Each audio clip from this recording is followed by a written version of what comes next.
Do you ever feel like you take a step backwards? It can be really frustrating. For anyone who has old abuse history, sexual trauma, anything like that, that can come up really hard. You might be getting along fine. We actually have a comment from someone asking for help with this.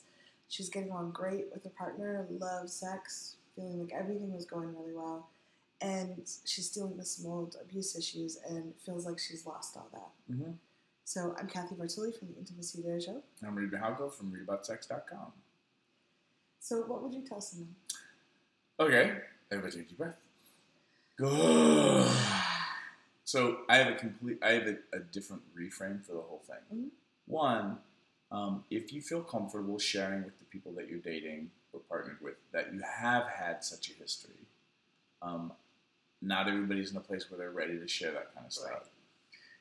I'm going to advise you to take a workshop, do some therapy, basically work on the things you need to work on so that you can share about these things. Mm-hmm.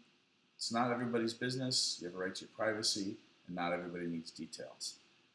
However, sharing with the people that you're in community with, the people that you're partnering with romantically, so that when stuff comes up and gets triggered, they're like, oh, okay, you said something like this might happen. Yeah. One, that helps them not freak out. They may still take it personally, think it's something about them.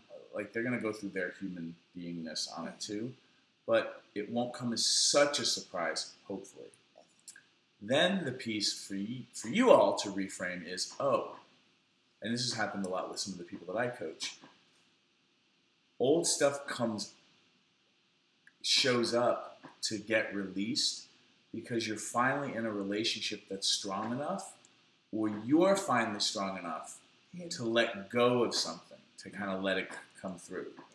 So in a weird, really wonky way, it's a good thing that it's happening because it means everything's okay. It just doesn't feel like everything's okay. And if you could kind of carbon date the emotions, what you're usually feeling is old wounding, hurt, upset, betrayal, anger from back when the incident happened. It's not actually what's happening in the moment. And what both parties usually end up doing is they make it about the relationship. And this happens with people that don't even have abuse histories. Mm-hmm. They're in this great relationship finally, and then they're like, oh my God, like we're so mad at each other. And what's happening is they're releasing old anger from past relationships or like just bullshit from their parents that they grew up with. And really the relationship is so strong and secure that it's safe for them to kind of let their shit out. That's just my perspective on it. You know, your mileage may vary, but that would be my place. I think it helped me too. I have an abuse history and I've had this happen.